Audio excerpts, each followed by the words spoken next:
کہ جس طرح بیوقوفی مان لائے ہم اس طرح ہی مان لائیں، اس طرح کی سٹیٹمنٹس دی ہم نے، تو ان کو اندازہ ہو جائے گا کہ ہم بہت برا کر کے آئے. پھر وہ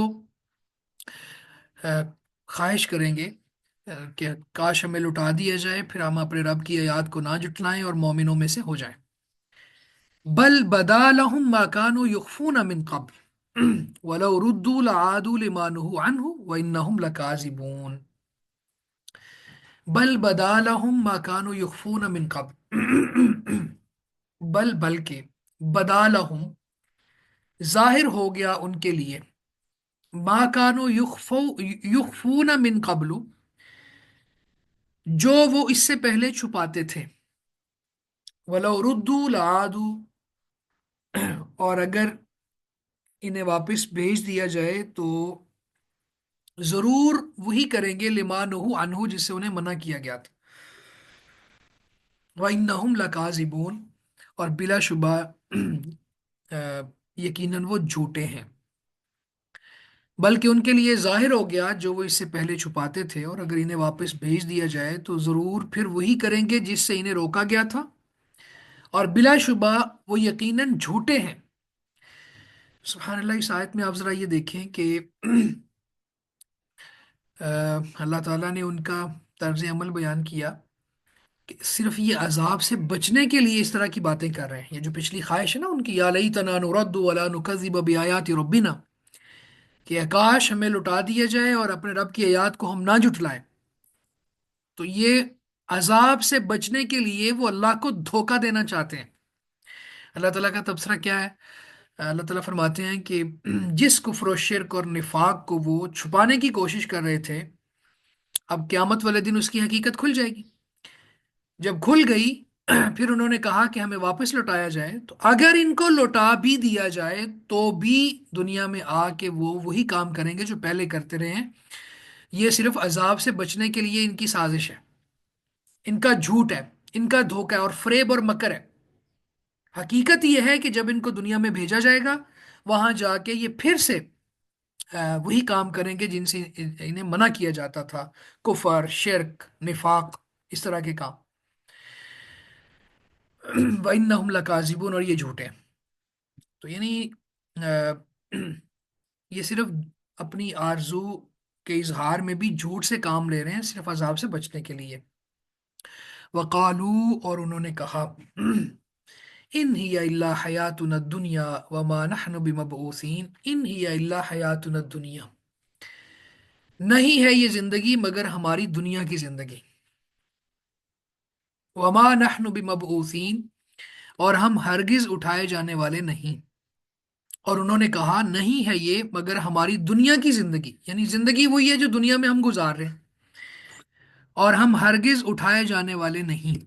تو اللہ تعالیٰ نے یہاں پہ آ، ان کی یہ بات بیان کی کہ ان کا یہ عقیدہ تھا، ان کا یہ نظریہ تھا دنیا میں. وہ کہتے تھے کہ اے جہان میٹھا اگلا کنے ڈٹھا، یہاں مزے کر لو جتنے کر سکتے ہو. آج بھی اگر کسی کو یہ کہا جائے نا کہ بھائی مرنا ہے، مرنے کے بعد اگلی زندگی ہے، تو وہ کہتے ہیں ہمیں کیوں ڈراتے ہو. حالانکہ میں نے آپ کو یہ بات بتائی کہ حدیث کے اکارڈنگ سب سے زیادہ جینیس وہ ہے جو موت کو یاد کرتا ہے اور مرنے کے بعد کی زندگی کے لیے فکر مند رہتا ہے. تو یہ تو وہ لوگ تھے جو نبی صلی اللہ علیہ وسلم کی تعلیمات کے اگینسٹ چلتے تھے، اور آپ کے اس عقیدے کو جو آپ لے کے آئے کہ مرنے کے بعد ایک زندگی ہے، اس کو کریٹیسائز کرتے تھے، مانتے ہی نہیں تھے. کہتے تھے کہ جب ہم مر جائیں گے، ہڈیاں بن جائیں گے، دوبارہ زندہ کیے جائیں گے. تو یہاں پہ اللہ تعالیٰ نے ان کی یہ بات نقل کی کہ وہ کہتے تھے کہ یہی ہماری دنیا کی زندگی ہے بس. وما نحن بمبعوثین اور ہم دوبارہ زندہ نہیں کیے جائیں گے، ہرگز اٹھائے نہیں جائیں گے. پھر اللہ فرماتا ہے وَلَوْ تَرَىٰ إِذْ وُقِفُوا عَلَىٰ رَبِّهِمْ قَالَ أَلَيْسَ هَٰذَا بِالْحَقِّ. وَلَوْ تَرَىٰ اور کاش آپ دیکھیں، اِذْ وُقِفُوا عَلَىٰ رَبِّهِمْ جب وہ اپنے رب کے سامنے کھڑے کیے جائیں گے. قَالَ أَلَيْسَ هَٰذَا بِالْحَقِّ وہ فرمائے گا کیا یہ حق نہیں ہے. قَالُوا بَلَىٰ وَرَبِّنَا وہ کہیں گے کیوں نہیں ہمارے رب کی قسم.